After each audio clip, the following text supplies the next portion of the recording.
संजय मंडलिक जे आहेत हे अत्यंत कार्यक्षम आणि त्यांची परंपरा, त्यांचे वडील जे आहेत सदाशिवराव मंडलिक जे अपक्ष खासदार झाले, सहकार क्षेत्रामध्ये फार त्यांचं योगदान, त्याच पद्धतीने संजय मंडलिक काम करत आहेत। पार्लिमेंटमध्ये मी त्यांचं कामकाज जवळून बघितलं आणि आपल्या ह्या भागातील नागरिकांचे विविध प्रश्न जे आहेत ते तळमळीने मांडताना बघितले। मागच्या लोकसभेत त्यांनी 600 प्रश्न मांडले आणि ते सुद्धा सहकार क्षेत्रात नावाजलेले आहेत।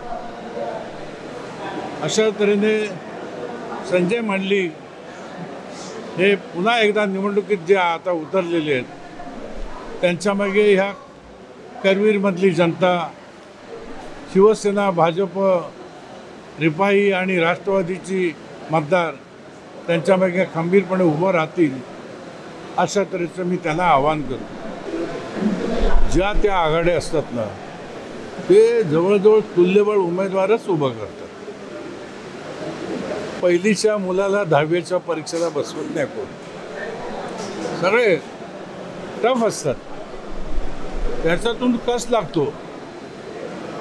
कुठला उमेदवार तुल्यबळ नाही आणि कुठला आहे, हा रिंगणात असणाऱ्या उमेदवारांनी कधी त्याचं मोजमाप करायचं नाही।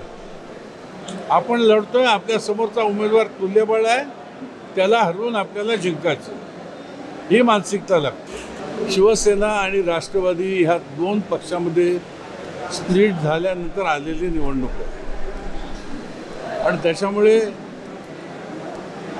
एकमेकांना असली आणि नकली अशा तऱ्हेचं हिणवलं जातं। आता खरे कोण आहेत, असली कोण आहेत, हे आता मतदार ठरवतील निवडणुकीच्या निकालानंतर।